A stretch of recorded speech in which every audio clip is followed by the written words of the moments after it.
all the icons are updated. So basically, the map laga. no icon is actually updated. It's just the player style is updated. So you can go ahead and click that. And if you see any red stuff, just select that and replace from here, from the player style, or change that symbol to the similar one which is not marked as duplicate. That's it. Cool. Thanks for sharing. Nice book. Take her away.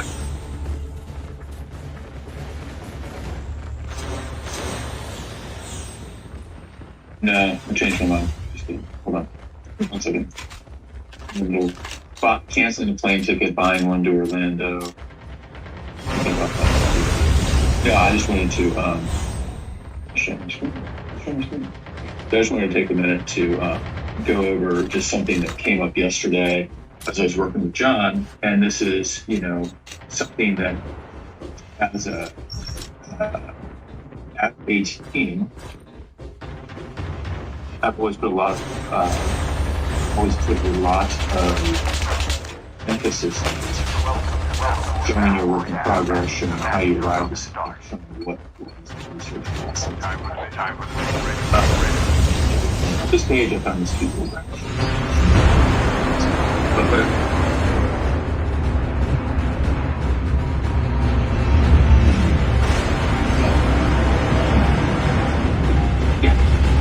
He's doing some improvements.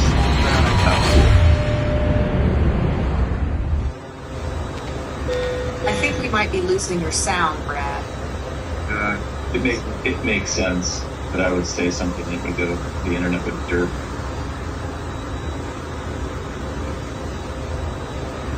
Alright. Can you hear me now? Okay.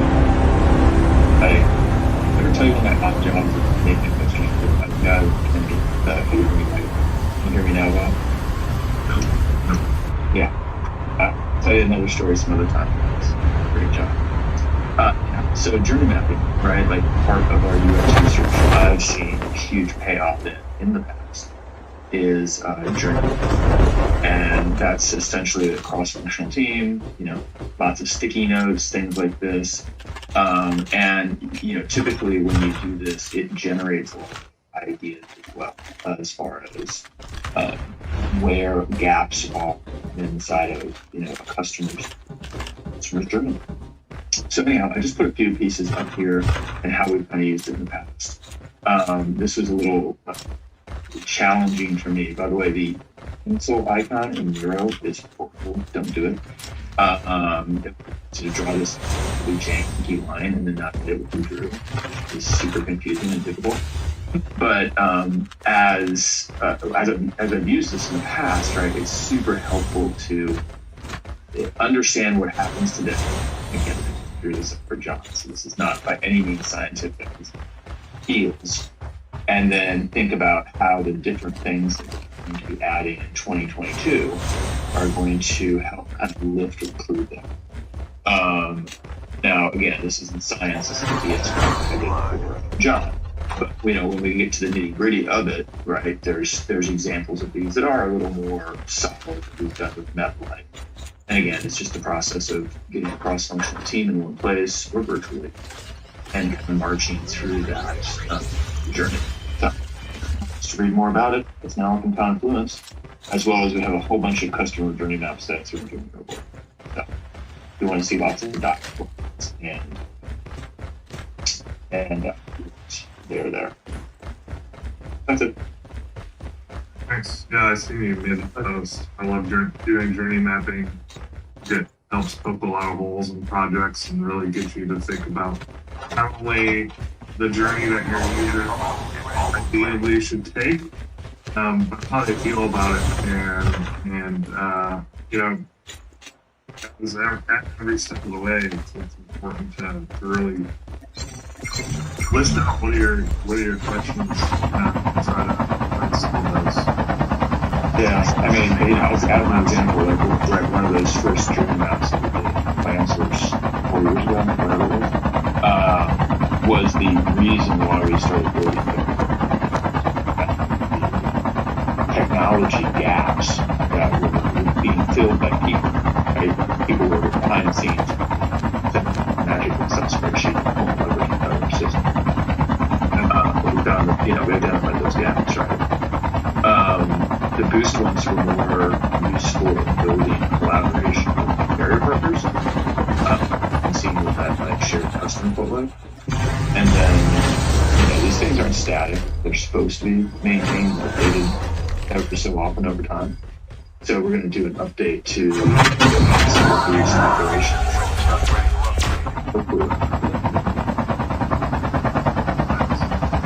Yeah, they're just a different way. It's fun. It's a different way.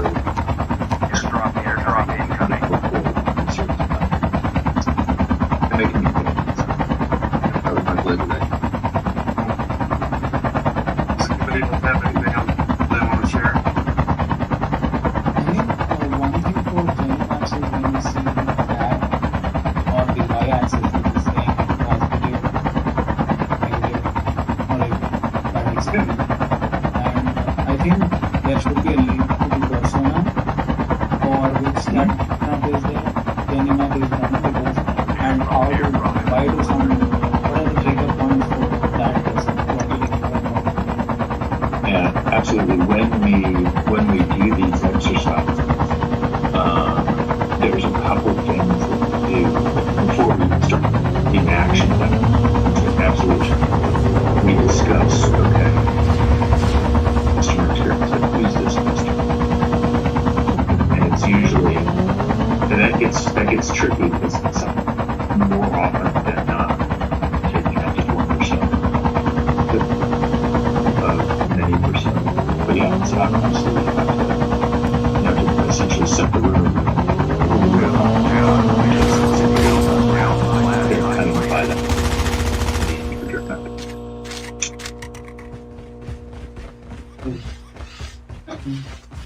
But yeah, there's no science to it. It's more like what we feel. I mean, there is some data to it, but it's more like what we feel is going on, and then we complement that with conversation, exploration to validate if it was correct. Airdrop incoming. A nice way to think about it as well is when we worked with a design firm on your job. One of the ways that you make decisions off that map, necessarily just find pain points, right? The goal coming out of that is, when you map the experiences that exist today, the goal really is to find areas for improvement, not just negative, but also positive. So, if you're doing a really good job at something, the customer likes it, right? Maybe make it even better. And if you can make it better, you actually lift that entire journey up. Sometimes pain points are pain points. That's why when I write it down, I put down, negative or unexpected, a neutral or expected experiences. Sometimes hard things are hard, and that's okay. Nice. All right. Well, we got 10 minutes, not even left. If you want to share some work that I've been working on, currently have been locking reporting in our business system. This is what it currently looks like. So, been doing a lot of work around trying to understand what reporting is, why people are using it, how many people are using it.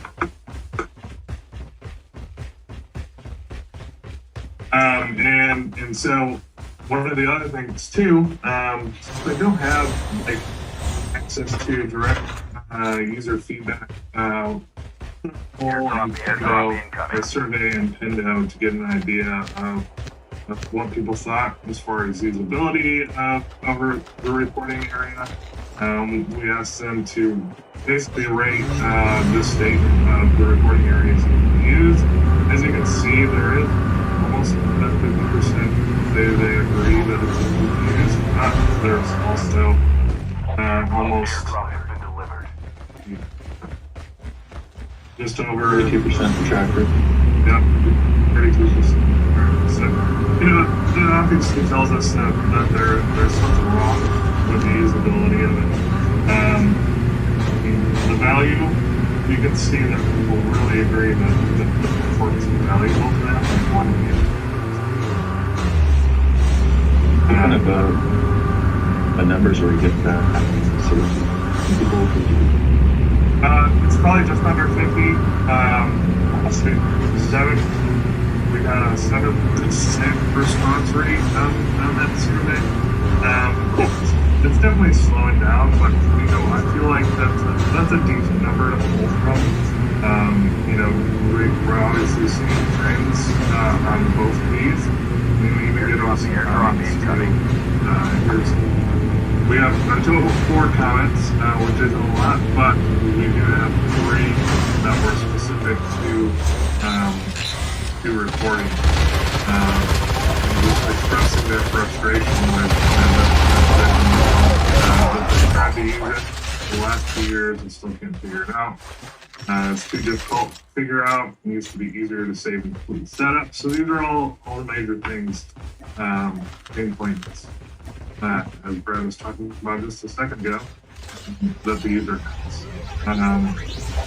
Did a lot of work to understand which.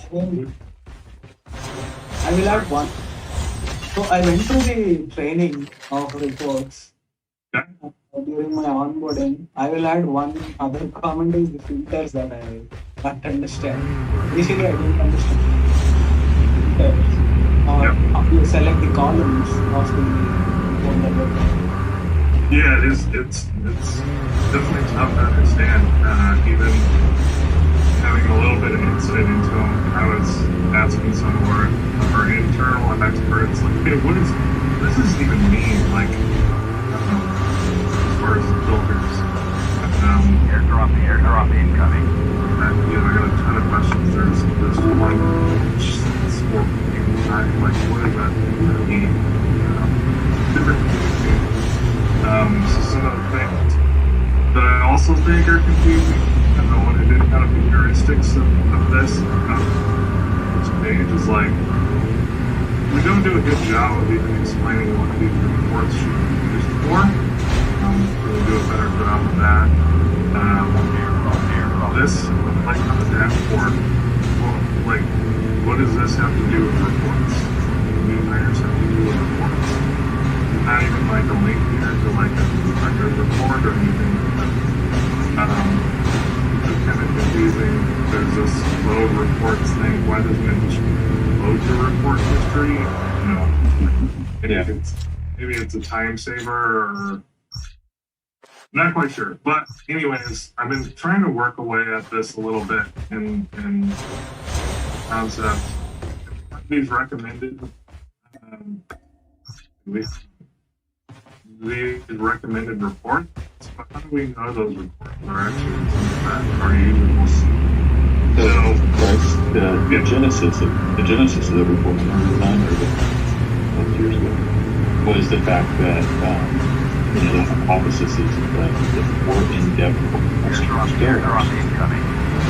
the stickier it is, the less they're likely to churn.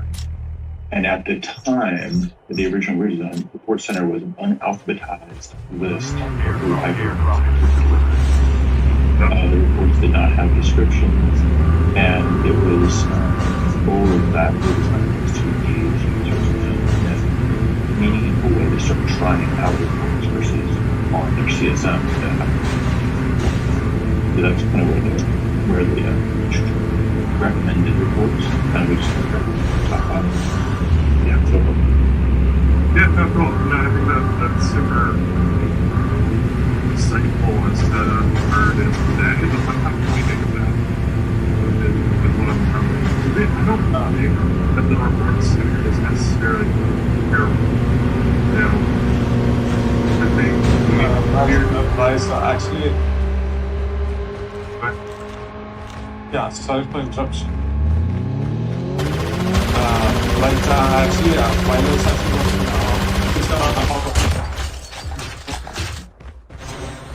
would like to is it clear now? Anybody else, or is it just me? Yeah, we can't hear. The Yeah, sorry, Fred. application coming in the Terminal is almost ready. I didn't catch any of that, Fred. Sorry. Your internet's kind of breaking up a lot.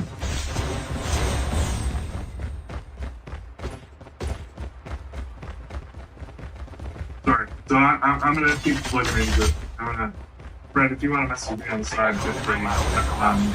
The one thing that I'm looking at, right, so if I come to reports here, maybe I can assist the preferences. And this is just, I have not tested any of this out. This is just a hypothesis time. Like, let's give them some options to choose from what I want to report, because maybe I don't care about this report, even though that's our number one report, because we probably recommend it. But is that something that they actually want to do? I don't know. These are kind of just off the cuff, some things that I thought of. These might not be right. Obviously, report reason number 5 and it isn't incomplete, but I could still use help some of those out. But okay, now I come to this new dashboard. Pretty because let's just start then. You know, you're at the reports. What we do here is start running reports or creating reports that they need to use. So they can come here, see the recommended reports that we have, and then they can also view reports, which would take them to a list. Obviously, this isn't our full list. We have some almost like 50 reports. They have a list where they can filter upon, search on. Probably remove the settings button in that way. This was kind of something I pulled from a past design, or redesign. Yeah, so they can filter on those reports. One thing I also looked at, like what, you know, we have my reports, available reports, report history, kind of like there's separate areas. Why can't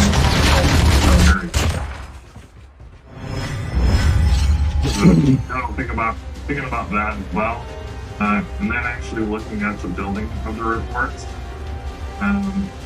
It's 11 o'clock now, so I'll try to finish this up. But why don't we have them just, instead of asking them at the end, do you want to name your report? Let's ask them right away. Let's name the report.